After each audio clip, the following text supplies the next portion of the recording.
Hai guys, welcome to HNN Channel.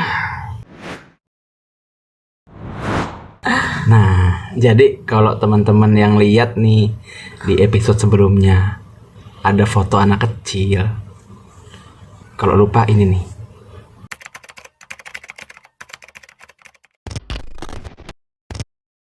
Nah, tahu nggak itu siapa? Itu anaknya Novi. Ya sebelum sama Hemi, jadi gue sebelumnya udah pernah nikah dan pastinya udah cerai ya. Sebelum nikah sama Hemi pastinya udah cerai dulu karena kasus KDRT, kekerasan dalam rumah tangga. Karena memang sudah nggak tahu lagi gimana caranya harus bertahan.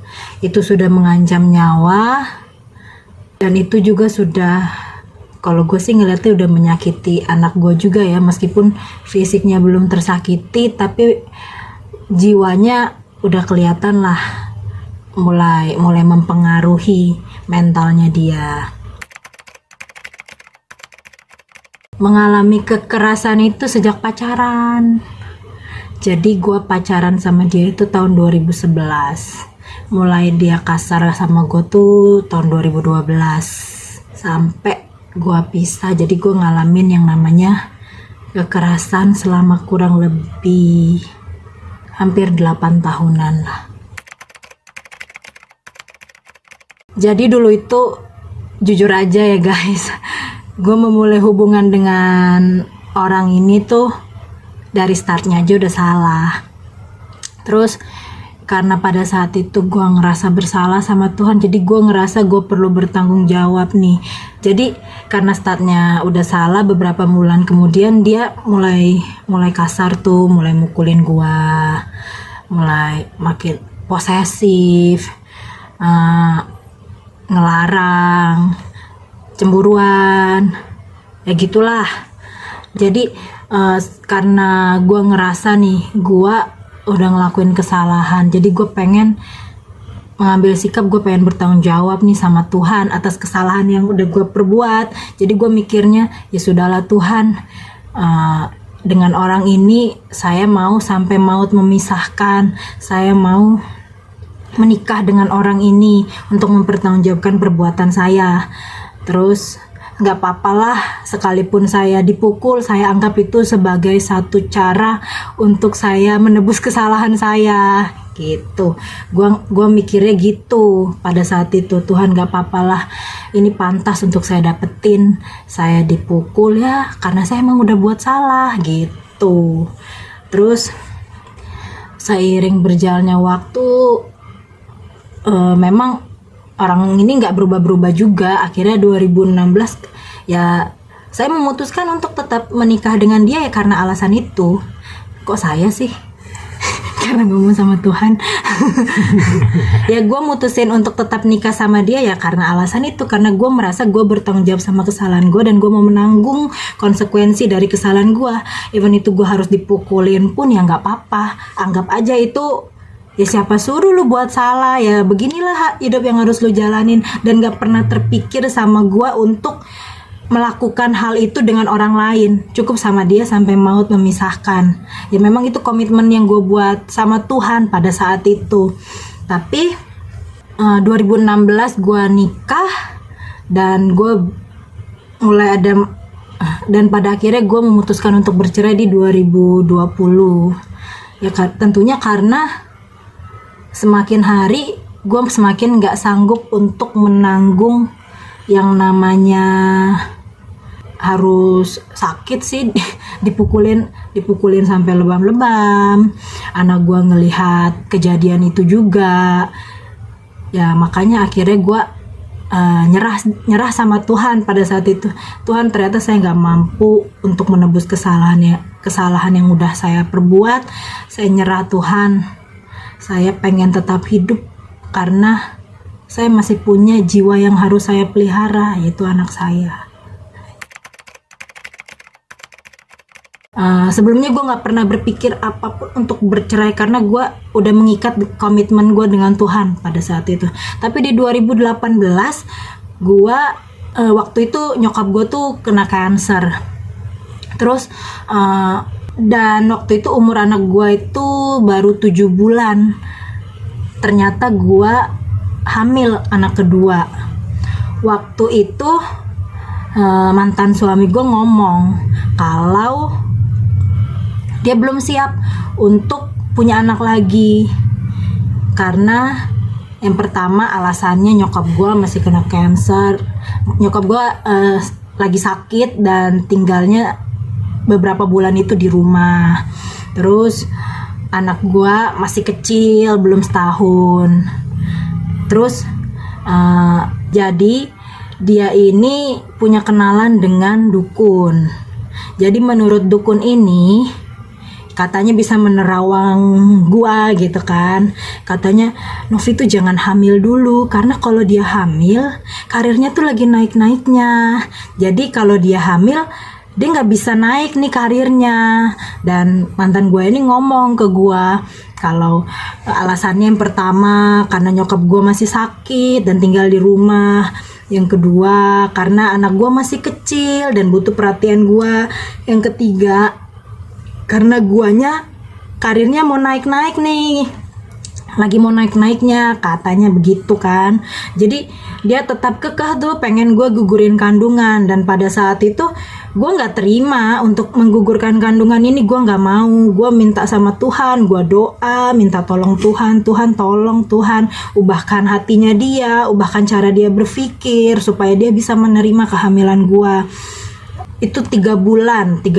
Pada akhirnya dia tetap ngomong enggak, aku nggak mau terima anak itu, aku pengen anak itu gugur, katanya dia begitu. Dan pada saat itu akhirnya gue menyerah karena pada saat itu gue akui gue kepepet bener-bener ya. Ibaratnya gimana, siapa sih yang mau tanpa hal itu aja gue mengalami kekerasan, apalagi kalau gue bela-belain. Pada saat itu mungkin juga dipengaruhi oleh gue yang udah mulai trauma. Akhirnya gue ikutin lah, siapa sih yang mau dalam rumah tangga kita berantem terus kan. Ya udahlah, gue iyain. Pada saat itu gue aborsi sendiri kandungan gue dan gue pura-pura datang ke dokter seolah-olah gue keguguran. Di situ gue, sejak saat itu gue ngerasa gue kok kacau banget sih. Udah ngebunuh, drama lagi. Itu tuh bener-bener. Dan gue tuh mikir gini, lu tuh udah mukulin gue, dan gue tuh kok kayak binatang ya, gak punya hak. Gue tahu apa yang benar, tapi gue tuh gak bisa didengar. Gue gak bisa dapetin apa yang menjadi hak asasi gue. Dalam rumah tangga ini kok kayaknya gue nih disetir mulu ya gitu. Setelah kejadian itu gue mulai tuh bodo amat sama ini orang. Dan gue pengennya ya udahlah, terserah lu lah, lu mau ngapain dengan hobi lu mau selingkuh dengan perempuan lain. Karena memang dalam perjalanan hubungan kami, orang ini memang pernah ketahuan selingkuh juga, sering menyembunyikan banyak hal-hal rahasia lah. Jadi gue waktu itu mikir ya udahlah, terserah lu mau tetap, lu mau selingkuh asal selama nggak ketahuan gue, udah gitu aja lah. Lu mau jalanin hobi lu, suka-suka lu, pokoknya gue udah males, gue mau cari aman aja lah. Jadi gue tuh udah nggak peduli aja lagi sama dia. Udah sejak saat itu perasaan gue sama orang ini ya makin hambar aja gitu kejadian itu. Terus dilanjutkan di akhir-akhir 2019, awal-awal 2020 tuh ada masalah yang itu juga karena kepahitan gue, karena gue udah mulai kepahitan. Dan gue udah hati-hati ya guys, ketika kita kepahitan, sebaik apapun kita akan berubah jadi jahat. Karena kepahitan itu satu kebodohan, dan itu gue alamin masalah yang gue buat sendiri. Dan pada akhirnya ini makin membuat dia menyiksa gue sampai di titik gue sering kali nih karena gue nggak suka Sampai pernah satu hari gue tuh kabur dari rumah, tapi karena gue kan selama dipukul tuh gue nggak pernah lapor ke siapapun. Bagi gue ini suami gue dan harus gue lindungin nama baiknya, aibnya nggak boleh gue sebar kemanapun, termasuk orang tua gue, nggak ada yang tahu gitu. Kalau gue tuh hidup selama ini di mengalami penganiayaan, nggak ada yang tahu. Sampai gue pernah waktu itu ada masalah terus, dia pukul gua dan gue bilang sama Tuhan, kalau memang Engkau berkenan, buatlah saya ini bisa kabur pada saat itu. Dan memang gue bisa kabur. Untuk pertama kalinya gue berani untuk keluar, gue gemeteran, gue keluar dari rumah, gue kabur, gue pergi ke kantor polisi untuk ngelapor kalau gue mengalami tindak kekerasan. Itu diproses waktu itu sekitar sebulanan lah, dia udah keluar dari rumah. Ya gue coba lakukan apa yang bisa gue lakukan lah. Selama ini kan gue tutupin, itu udah mulai lah gue ngelakuin perlawanan. Selama ini juga dipukulin gue nggak pernah balas, gue nggak pernah ngelawan, nih gue diam aja. Abis itu setelah itu pas sebulan setelah gue laporin dia minta maaf ke gua. Dia janji katanya nggak mau lagi ngulangin perbuatan itu, mau lembaran baru. Ya udah, gue terima lagi lah dia di rumah. Gue juga ngelawan trauma gua. Habis itu 2 minggu depannya gue cabut laporan dari kepolisian. Memang dari Kanitnya sendiri tuh bilang nggak yakin mau dicabut nih laporannya. Kan belum tentu udah berubah, biarin aja nih, biar jadi jaminan aja, jaga-jaga kalau dia buat kasar lagi. Tapi waktu itu gue mikir, gue nggak mau suami gue berubah dengan embel-embel, laporan lu masih ada di kantor polisi nih. Gue nggak mau begitu. Gue pengen dia berubah karena dia mengasihi gue. Itu aja pada saat itu yang gue pengen. Akhirnya gue dengan segala resiko yang harus gue tanggung lagi, gue cabut itu laporan dari kepolisian. Dan ya udah. Tapi ternyata sebulan doang tuh berubahnya. Bulan depannya dia kembali lagi ngancam gue, mukul gue.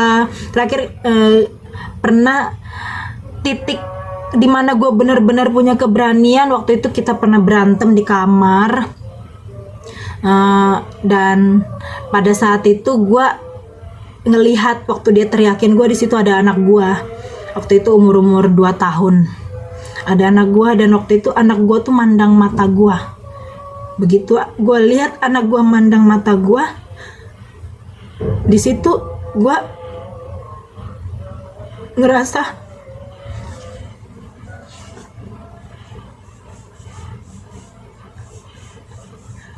gue harus cut ini. Anak gue harus hidup aman. Anak gue nggak boleh kacau. Anak gue nggak boleh rusak. Anak gue nggak boleh ketakutan. Di situ gue punya keberanian. Sampai di satu malam dia ngancam gue. Kan gue takut ya. Gue takut kalau gue harus dipukul. Sampai gue tuh mikir, malam ini nyawa gue hilang gak ya? Malam ini gue selamat gak ya Tuhan? Dan akhirnya gue doa lagi sama Tuhan. Tuhan, kalau Engkau berkenan, izinkan saya kabur. Izinin saya kabur hari ini. Buat dia tertidur lelap. Dan akhirnya memang benar. Untuk kesekian kalinya, setiap kali gue bilang gue izinin saya kabur Tuhan, dan Tuhan kasih momennya. Waktu itu dia ketiduran dan gue bisa kabur. Sejak saat itu gue nggak pernah lagi, gue benar-benar pisah. Nggak pernah lagi dia namanya kembali ke rumah atau gue punya hubungan selayaknya suami istri seperti sebelumnya. Udah nggak lagi sejak saat itu. Akhirnya kita cerai, dan waktu itu gue akhirnya milih untuk cerai karena gue ngerasa kok semakin gue menjalani kehidupan dengan orang ini, kok semakin hari gue semakin jauh dari Tuhan. Kok semakin hari yang gue lakukan itu niatnya gue mau bertanggung jawab atas satu kesalahan, justru gue malah ngelakuin kesalahan-kesalahan yang lainnya setelah itu. Jadi gue juga nggak sanggup ya, mau sampai kapan gue tahu apa yang benar tapi gue nggak mampu lakuin hanya karena gue mau mempertahankan rumah tangga dengan orang yang seperti ini. Ya tentunya gue pengen pulih ya, jadi gue bener-bener membangun hubungan gue lagi sama Tuhan. Gue ngabisin waktu sama Tuhan. Gue nggak mau buru-buru membuka hubungan baru dengan orang lain karena gue tahu ketika gue memilih gue bakal salah pilih, dan gue nggak pengen membangun hubungan baru dengan orang lain dengan kondisi gue yang belum siap. Secara mental gue masih punya trauma. Gue menghabiskan waktu sama Tuhan. Entah gue mulai baca buku, gue baca, gue temukan gali lebih banyak kebenaran Tuhan. Gue dapat pengenalan yang lebih dalam lagi siapa itu Tuhan. Bagaimana gue mulai tergabung dalam komunitas-komunitas cell group gitu. Dan puji Tuhan untuk teman-teman yang menerima gue. Tadinya gue kan sempet mikir ya, gue ini gagal dalam berumah tangga, apa ada komunitas yang masih mau nerima gue nggak ya dengan latar belakang ini. Tapi ternyata masih ada kok, dan itu, dan gue ngerasa bener-bener gue diterima banget. Itu gue ngerasa gue bener-bener puji Tuhan buat teman-teman yang udah menerima gue di komunitas itu. Gue mulai bangkit dari situ, terus gue juga mulai masuk sekolah pemuritan gitu, dan itu mengungkapkan lebih banyak lagi. Ternyata sampai di titik itu gue ngalamin yang namanya kasih karunia Tuhan. Ternyata selama ini gue tuh bodoh. Ketika gue buat salah, gue pikir dengan gue ngasih diri gue, ini Tuhan gak apa-apa deh, gue mau tanggung jawab, gue mau bayar dosa gue. Ternyata gue gak bisa bayar dosa gue. Ternyata sesimpel itu, kalau buat salah tinggal datang ke Tuhan dan Dia mengampuni gue. Bahkan kasihnya ke gue itu yang gue dapetin dari waktu-waktu gue sama Tuhan ini, gue dapetin kesimpulan Tuhan itu mengasihi gue tanpa melihat apa yang gue lakuin. Entah gue buat salah atau gue buat salah, perbuatan gue gak pernah mempengaruhi kasihnya Dia terhadap gue. Dia tetap mengasihi gue. Apapun yang gue perbuat, Dia tetap mengasihi gue. Dan itu yang menguatkan gue. Fakta itu bodoh banget gue. Itulah kenapa gue makin memperdalam pengenalan akan Tuhan, karena gue tahu ketika kita mengejar kerajaan Allah dan kebenarannya, maka semuanya akan ditambahkan kepadamu. Kita juga perlu tahu kebenaran itu, karena kebenaran itu yang akan memerdekakan kita. Seandainya gue tahu kebenaran itu sejak 8 tahun, 9 tahun yang lalu, pasti gue gak akan membuat diri gue diperbudak. Jadi pada saat itu yang gue lakukan. Kenapa gue bisa pulih? Ya karena ketika dari situ gue belajar, ketika gue buat salah, dan Tuhan mau cuma satu, datang ke Dia dan Dia memulihkan hidup gue. Tuhan, beberapa orang teman-teman gue ngasih dukungan juga ke gue, tapi ada satu pribadi yang bener-bener dia nge-backup hidup gue, bener-bener dia jadi bapak gue, dia jadi suami gue. Itu Tuhan. Dan gue ini tadinya gue nggak ngeh ya, gue nggak ngeh sampai satu hari temen gue, sahabat gue ngomong gini, Bing, kok lu, gue heran deh, kok lu bisa secepat ini sih pulih dari trauma, kok lu nggak perlu psikolog sih, kok lu nggak perlu psikiater sih. Dan di situ ketika gue renungkan, iya ya Tuhan, kok saya nggak perlu yang begitu ya. Ternyata Ya karena memang kasih Tuhan itu memulihkan gua. Kasihnya itu memulihkan gua. Sampai gua bisa benar-benar pulih. Itu semua semata-mata karena gua menikmati kasih Tuhan. Waktu sebelum perceraian, sebenarnya mantan gue ini udah pernah sampai 2 kali minta maaf ke bokap gue.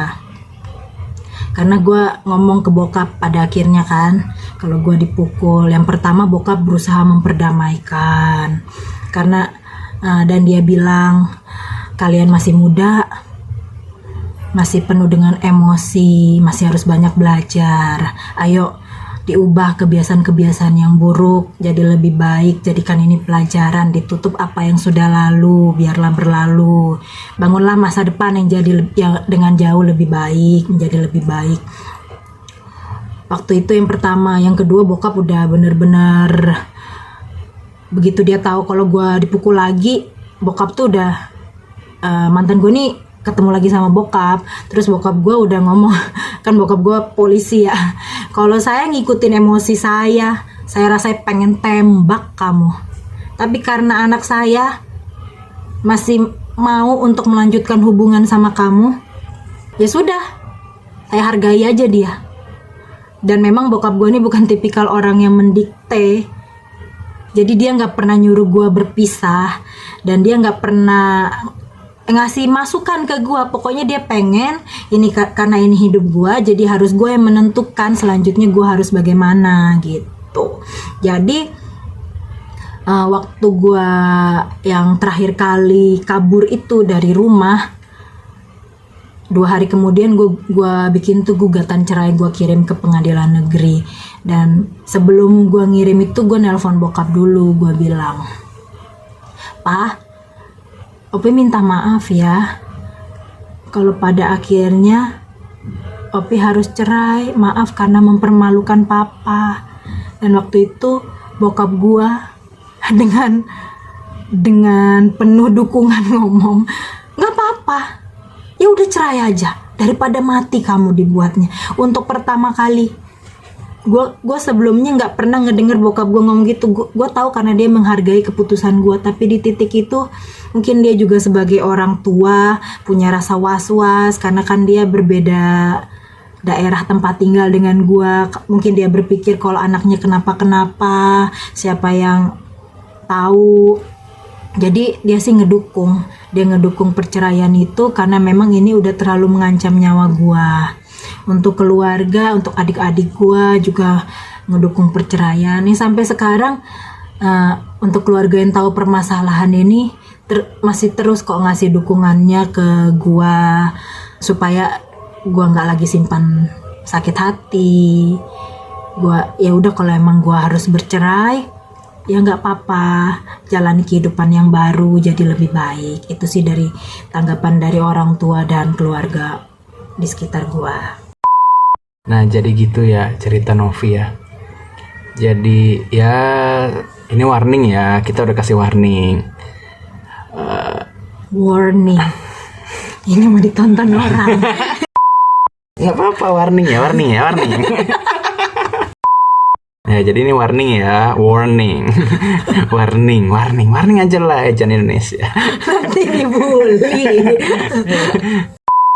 Jadi ini 18 plus, dibutuhkan kedewasaan untuk menyimaknya.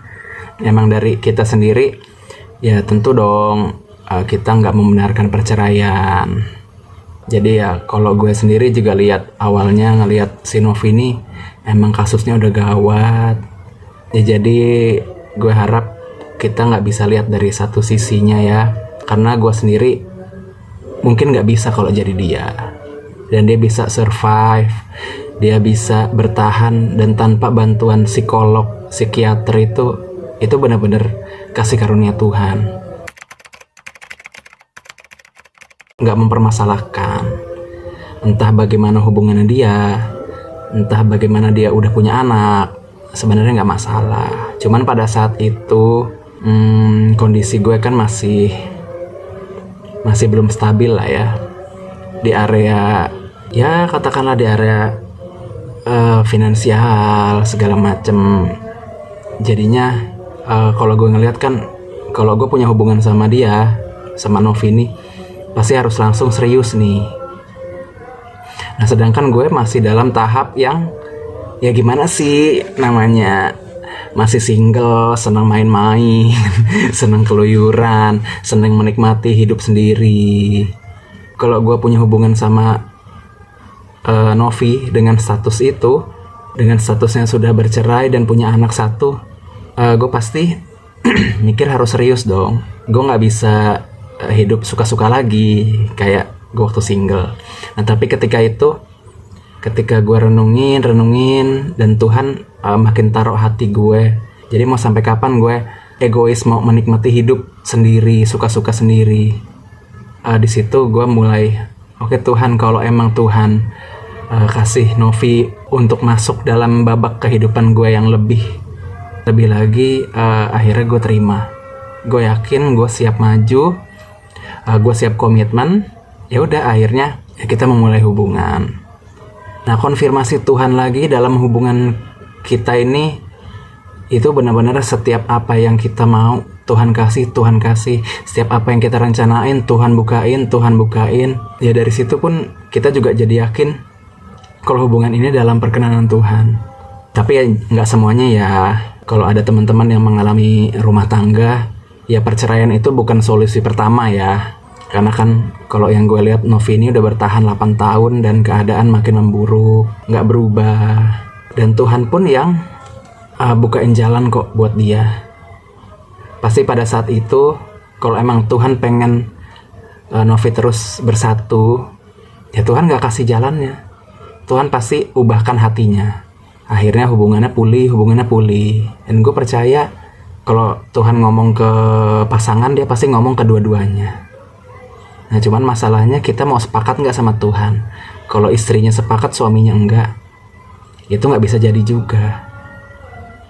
Nah jadi ya buat gue, ya gue ngelihatnya pada saat itu, langkah yang Novi ambil ini, itu langkah imannya dia.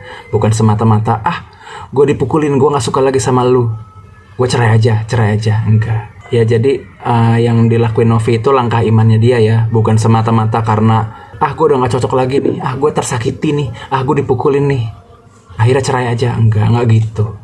Dia bertahan dengan komitmen imannya dia itu 8 tahun. Dan pada akhirnya ya pertolongan Tuhan itu datang.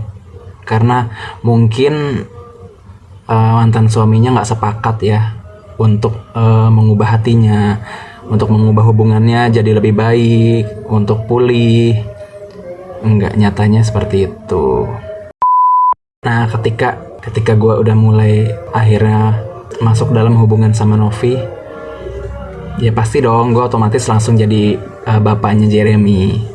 Oh ya, by the way, kita belum cerita ya kalau anak itu namanya Jeremy. Jadi otomatis gue jadi Jeremy. Ya jadi otomatis gue jadi bapaknya Jeremy.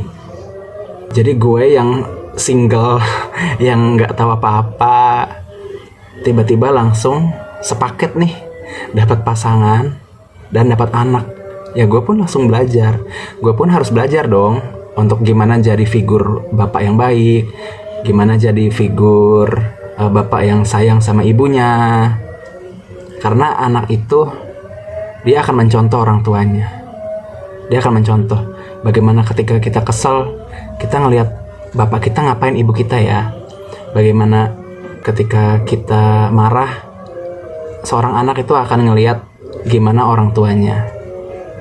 Ya mungkin kalau yang gue lihat juga, Tuhan itu mau menyelamatkan Jeremy dari figur yang nggak baik itu.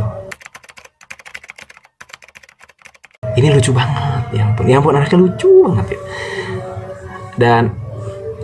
Dan yang bikin yakin lagi, Jeremy tuh orangnya nggak bisa dekat sama semua orang.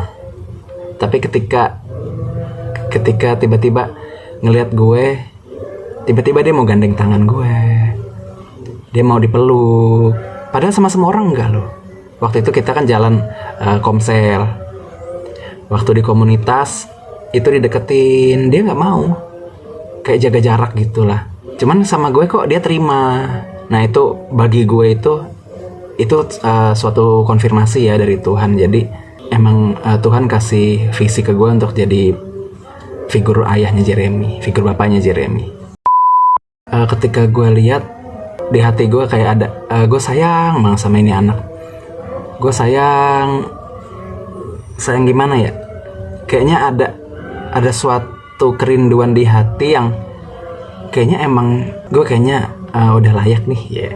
Gue udah bisa nih jadi seorang bapak. Jadi entah kenapa ya, mungkin tiba-tiba aja dari gue yang masih suka main-main sendiri, menikmati hidup sendiri, tiba-tiba ketika gue mau membuka hati dalam hubungan ini, Tuhan bukain hati gue di tempat yang lain. Jadi ada satu sisi di hati gue itu yang tiba-tiba muncul. Ya mungkin sisi kebapaan gue muncul. Jadi ya itu. Jadi awalnya gue ngeliat Jeremy ya, lucu nih, jadi sayang. Ternyata makin kesini ya gue menyayangi Jeremy seperti anak gue sendiri.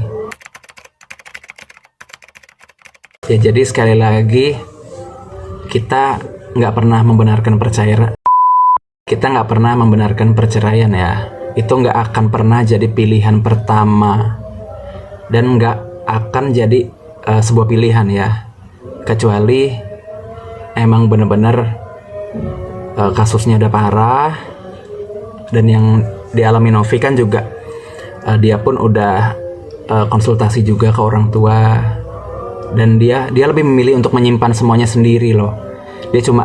Dia untuk menjaga hubungan baiknya, dia nggak pernah cerita kemana-mana. Tapi ya Novi punya hak buat menyelamatkan dirinya sendiri ya dari hubungan yang semakin parah. Jadi bagi gue ya itulah langkah iman. Kita semua punya pendapat kok. Nanti kalau ada pendapat silakan tulis di kolom komentar. Jadi gini ya, dengan kasus yang sama pun belum tentu eksekusinya juga harus sama. Jadi gue dipukul nih, gue pengen cerai, enggak. Jadi masing-masing kita itu punya jalannya masing-masing. Jadi jangan dipukul rata, kalau gue begini, kalau gue begitu, gue harus ending-endingnya cerai. Enggak. Yang kayak tadi Hemi bilang, perceraian bukanlah pilihan pertama. Dan kalau memang betul-betul masih bisa dipertahankan, ayo sampai maut memisahkan dengan orang ini. Gak ada alasan lain untuk bercerai gitu. Kalau yang nonton channel kita kali ini, kita berharap juga buat teman-teman bisa berhikmat juga ya untuk menanggapinya. Ya ini kita bukan nyaranin ya. Kalau emang diantara teman-teman ada yang KDRT juga, ya bukan berarti buru-buru itu harus Novi cerai nih gitu. Ya itu Novi cerai. Jadi kita nggak pernah membenarkan ya. Jadi kalau menurut gue, kenapa Novi bisa bercerai, karena udah nggak ada kesepakatan lagi untuk berubah lebih baik. Dan memang kalau di kasus gue, ya itu tadi poinnya, gue ngerasa semakin hari gue semakin jauh dari Tuhan. Gue tahu apa yang benar, tapi gue nggak bisa lakuin yang benar. Ya kenapa? Itu salah gue sih, nggak bisa ngelakuin yang benar, tapi kan banyak faktor ya. Pada saat itu gue juga punya trauma, dan itu membuat gue nggak berani untuk menerobos tetap melakukan yang benar. Makanya pada akhirnya gue mikir, gue harus tetap hidup nih. Ada jiwa yang harus gue perjuangkan. Kalau gue tetap membiarkan diri gue seperti ini, anak gue yang ngurus bukan gue, yang ngurus pembantu. Kerjaan gue juga gue banyak izinnya. Gue gak bisa hidup kalau begini. Jangan-jangan gue bisa mati. Jelek-jeleknya pikiran gue gitu. Bahkan beberapa kali gue terpikir gue pengen bunuh diri nih. Gue ngelihat obat, gue pengen teguk tuh obat-obatnya. Cuma pada saat itu Roh Kudus ngingatin gue, itu bukan solusi. Dan gue nggak bisa ngelakuin itu ya, memang karena kekuatan gue emang dari Tuhan. Dan ya untuk perceraian memang nggak sedangkal itu ya, nggak sedangkal itu kita memikirkannya nggak sedangkal itu. Berarti Novi lagi melanggar perintah Allah dong. Kalau yang gue lihat, keputusan Novi buat kabur itu didukung Tuhan kok. Tuhan kasih kesempatannya beberapa kali. Ya soalnya balik lagi, kalau enggak itu pasti Tuhan tutup jalannya. Itu yang kita percaya ya. Ya masing-masing kita bolehlah nggak sepakat di area ini. Oh enggak, Tuhan nggak gitu. Kita bisa aja kok. Kita kan dikasih free will buat begini-gini. Ya itu kan balik lagi ke cara kita berhubungan masing-masing ya. Kalau cara kita begitu. Karena kita pun udah menguji cara berhubungan dengan Tuhan kayak gini. Kalau emang Tuhan nggak berkenan sama jalan kita, Pasti Tuhan itu ditutup kok. Itu pintunya ditutup sehingga kita nggak bisa melangkah lebih jauh. Jadi ketika kita mentok jalannya, oh berarti Tuhan nggak berkenan ke sini. Ya udah kita balik lagi. Karena kita kan tanya Tuhan ya. Kalau kita datang ke Tuhan, nggak mungkin dia nggak turun tangan melindungi perjalanan kita. Ya, iblis bisa aja. Ini kan mungkin teman-teman bisa aja ada yang berpendapat. Ya itu kan bisa aja iblis tuh yang membuka jalan.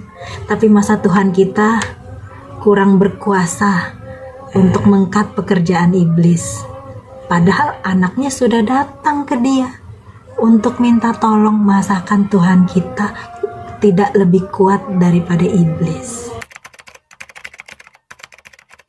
Nah jadi kalau buat kita ya, buat kita loh, disclaimer nih, ini pendapat kita. Pendapat kita bisa beda. Kalau ada yang beda, boleh dong kita sharing-sharing pendapat teman-teman juga di kolom komentar. Tapi buat kita yang dipersatukan Allah itu, ketika kita bersatu secara iman, bersatu secara hati, dan kita emang sepakat untuk menjalani lautan kehidupan ini dengan kebersamaan. Kebersamaan bukan secara status ya. Jadi sebenarnya yang mengikat kita itu iman kita. Bukan sekadar oh udah dilihat nih, oh udah diberkati nih, oh secara negara ada suratnya. Nyatanya banyak kok orang yang terikat secara legalnya negara, tapi hidupnya terpisah, nggak seperti suami istri. Formalitas aja, hanya karena megang ayat itu. Kita kan udah bersatu, nggak bisa bercerai dong. Akhirnya nikah lagi yang kedua, nikah lagi yang ketiga. Apa itu lebih baik? Ya menurut gue kan enggak. Jadi sekali lagi ini menurut kita ya, pandangan kita. Jadi kalau emang ada yang mau bertahan ya nggak apa-apa. Kita nggak lagi ngomongin siapa benar siapa salah. Dan kita cerita ini bukan ngemis-ngemis ini ya. Untuk mencari dukungan atau kita cuma mau sharing pengalaman kita aja. Mungkin dari teman-teman ada yang sedang mengalaminya, supaya dari cerita kami itu seperti ini. Ya, jadi kita nggak ngemis-ngemis cari perhatian, nggak yang biar dibela, ya betul tadi. Ya cari dukungan, ya gitulah. Dipersatukan oleh Allah, kalau buat gua tuh, ini menurut gua ya. Kalau pernikahan gue sebelumnya kan di situ ada keputusan gue yang dengan sengaja demi mempertanggungjawabkan perbuatan salah gue memutuskan untuk tetap menikah sampai maut memisahkan. Itu komitmen gue dengan Tuhan yang gue buat sendiri antara gue dengan Tuhan pada saat itu. Jadi ini menurut gue ya, pada saat itu Tuhan pun akhirnya menghargai keputusan gua. Itu free will gua gitu kan. Itu kehendak gua dan dia menghargai. Dan kalau gua bisa tetap kuat selama 8 tahunan itu ya karena Tuhan menghargai gua dan dia yang kasih kekuatan itu ke gua. Tapi untuk perkara dipersatukan ini menurut gua ya, gua baru ngalamin itu waktu gua sama Hemi. Ketika Tuhan benar-benar mempersatukan kita. Pada saat itu dengan doa gua yang seperti ini dan dengan doa Hemi yang seperti itu, Tuhan mempertemukan kami di tengah-tengah. Bukan karena kehendaknya Hemi memilih gua atau kehendak gua memilih Hemi, enggak. Itu nanti kita bahas di episode selanjutnya ya. Dan itu gua ngerasain gimana namanya dipersatukan Tuhan. Dan kita percaya ketika Tuhan sudah mempersatukan kita, nggak ada pihak yang bisa memisahkan. Bahkan ketika yang gue percaya secara pribadi, bahkan ketika gue pun ingin berpisah, kekuatan Tuhan tetap yang akan menguatkan kami sehingga hal itu tidak akan terjadi. Kalau itu sih iman yang gue yakini ya. Itu yang namanya, jadi ketika apa yang sudah dipersatukan Tuhan tidak boleh diceraikan manusia, itu benar banget. Dan tapi bukan dari kekuatan kita, tapi Tuhan yang akan memberikan kekuatan, karena Tuhan yang sudah memberikan berkat itu. Ya, jadi bukan karena kita masih baru married, jadi masih, kalau kata orang, masih honeymoonnya, lagi kasmarannya, jadi kita merasa dulu juga sama yang lama paling juga begitu. Kalau masih baru-baru, masih anget, nanti tunggu aja udah 6 bulan, tunggu aja udah setahun, udah keluar tuh tanduk-tanduknya. Nah itu nanti kita akan ceritain kenapa kita yakin kalau hubungan ini dipersatukan sama Allah. Karena bukan gue yang nyari Novi, dan emang kita bukan orang yang nyari aku nyari cewek. Dia pun nggak gitu. Semua ada tuntunan Tuhannya. Jadi semua karena dalam kondisi kita yang gue udah males berambisi nyari-nyari ini. Dan gue pun sudah bilang ke Tuhan, gue cuma hidup sama Tuhan dan sama Jeremy aja udah nggak apa-apa deh. Gue nggak perlu ada pasangan hidup juga nggak apa-apa. Kalau dikasih ya bonus. Jadi kita bukan karena perkara perasaan ya, ngejalanin hubungan ini bukan cuma karena perasaan doang atau rasa kasmaran, enggak sama sekali. Ya justru, itu salah satu konfirmasinya juga, kita nggak ngalamin yang namanya kasmaran menggebu-gebu, enggak. Dari awal perasaan gue itu konstan, dan semakin hari semakin bertumbuh, semakin hari semakin intim. Bukan perasaan yang menggebu-gebu pengen ini, menggebu-gebu pengen ketemu terus, pengen jalan-jalan terus, pengen berduaan terus. Enggak, kita emang dari awal justru itu kita ngalamin yang perasaan yang benar-benar stabil dan terus bertumbuh, semakin intim, kayak hubungan sama Tuhan lah. Jadi buat gue itu semakin hari semakin tumbuh, semakin dalam, semakin intim. Dan ya di hubungan ini gue bisa ngelihat suatu hari di akhir hidup gue bisa jadi kakek nenek, bergandengan tangan, masih romantis, masih menikmati masa tua berdua. Nah itu sampai maut memisahkan. Bukan karena kekuatan kita, tapi kita yakin Tuhan yang ada di tengah-tengah kita, Tuhan yang memampukan kita sampai maut memisahkan. Pesan kita buat teman-teman yang mungkin mengalami masalah dalam hubungan. Kalau hubungan, kalau masih pacaran, udah kelihatan yang lakinya kasar nih, atau yang ceweknya juga ya jarang lah ya kalau yang ceweknya kasar, cuman ada juga, cuman kan lebih sering kalau yang cowoknya mukul. Nah itu buat gue, kalau udah masuk dalam pernikahan itu justru malah semakin nggak bisa, karena ada step-nya itu ketika kita masuk dalam pernikahan, artinya kita sudah dalam keluarga, dan orang akan bersikap sebagaimana dia diperlakukan di keluarganya. Jadi kalau sebenarnya buat orang-orang yang mukul pasangannya, itu pun karena dia kemungkinan besar dia melihat orang tuanya juga begitu. Jadi gue berharap kita semua bisa sama-sama pulih dengan kesadaran kalau apa yang kita lakuin ini, kalau mukul pasangan itu sebuah kesalahan. Gue ngerti sih kalau ketika kita kesel, kita mukul pasangan, itu bukan kemauan kita sebenarnya. Karena kita sendiri pun melihat figur orang tua kita yang begitu juga, karena kita kan belajar itu dari orang tua. Tapi dengan kesadaran, gue berdoa juga buat teman-teman dan Tuhan mengubahkan jadi lebih baik lagi. karena nggak ada yang sia-sia sih kalau emang kita punya keinginan mau berubah jadi lebih baik lagi, nggak mungkin Tuhan nggak dukung. Jadi itu sih pesan dari gue. Kalau dari gue, yang pertama, banyak aja. Yang pertama, buat teman-teman yang ngerasa pernah buat kesalahan, yuk datang ke Tuhan yuk. Gak usah pikirin kita harus bertanggung jawab gimana caranya, konsekuensi pasti ada. Tapi gak usah dipikirin dulu konsekuensi ntar gue bisa gimana, jadinya gimana. Datang dulu ke Tuhan. Tuhan menerimamu dengan sangat senang hati, dengan sangat bersuka cita. Tuhan yang akan memulihkan hidupmu. Kasihnya Dia gak pernah dipengaruhi sama apa yang kamu perbuat. Kasihnya Dia tetap sama ke kita. Jadi datang aja ke Tuhan, nikmati Tuhan, nanti Tuhan yang akan bekerja, Tuhan yang akan pulihkan. Kita nggak sadar nih, tiba-tiba setelah sekian jauh perjalanan kita baru kok ternyata hidup gue jauh lebih baik dari sebelumnya.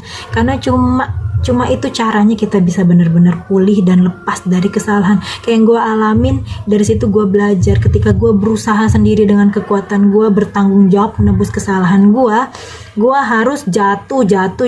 Awalnya satu kesalahan, gue jatuh, 2 kesalahan, gue semakin jatuh semakin dalam. Karena gue gak lari ke Tuhan dengan ngelepas semuanya. Itu yang gue alamin. Terus untuk ya, teman-teman yang udah ngalamin perceraian, bahkan sampai saat ini pun kadang-kadang gue masih ngerasa tuh ngerasa diri sendiri nih, ngerasa terintimidasi. Gue pernah cerai, gue dulunya janda gitu kan. Memang kita perlu penyesuaian diri, kita perlu beradaptasi dengan kehidupan kita yang baru, tapi tetap tinggal tenang aja lah dalam Tuhan. Nanti karena kekuatan kita dapet dengan tetap tinggal tenang di dalam Tuhan. Untuk mungkin kadang gue juga mikir nih, aduh gua Tuhan, saya ini sudah melakukan dosa perceraian. Sampai suatu hari Tuhan ngomong gini ke gue, kan Tuhan bilang tidak boleh bercerai, tapi Tuhan juga ngomong tidak boleh berbohong, tidak boleh berzina, tidak boleh mencuri, tidak boleh menyembah berhala. Jadi di hadapan Tuhan, satu kesalahan itu, kalau kita mau ikutin standarnya Tuhan dengan melakukan salah satu kesalahan itu aja, kita udah gak layak. Jadi dari situ juga gue belajar untuk gak usah menghakimi orang. Kita semua punya tempat lah di hatinya Tuhan. Apapun tindakan kita, apapun kesalahan kita, apapun kebaikan kita gak pantas untuk menghakimi orang. Kalau ini yang gue pelajarin dari apa yang sudah gue alamin ya. Jadi gue gak bisa ngerasa paling benar, karena ketika gue lakukan semuanya tapi salah satu gak gue lakuin, itu sama aja gue sudah melanggar keseluruhan dari hukum Taurat. Itu sih dari gue. Dan tetap kuat. Intinya tadi kalau dari gue, selama kita berjalan bersama-sama dengan Tuhan, kekuatan kita gak akan pernah habis. Dan kasih-Nya pasti memulihkan hidup kita. Amin. Amin. Ya, jadi ini pun kita lagi didukung ya sama yang lagi takbiran ini di belakang. Jadi emang kayaknya kita dikuatkan juga sama orang yang lagi merayakan hari rayanya. Jadi kebetulan kita bikin video ini di malam besok itu Idul Adha. Jadi kita juga mau ngucapin selamat Idul Adha buat yang merayakan. Sekian cerita kita hari ini. Jangan bosan-bosan. Kalau bosan ya nggak apa-apa, skip aja.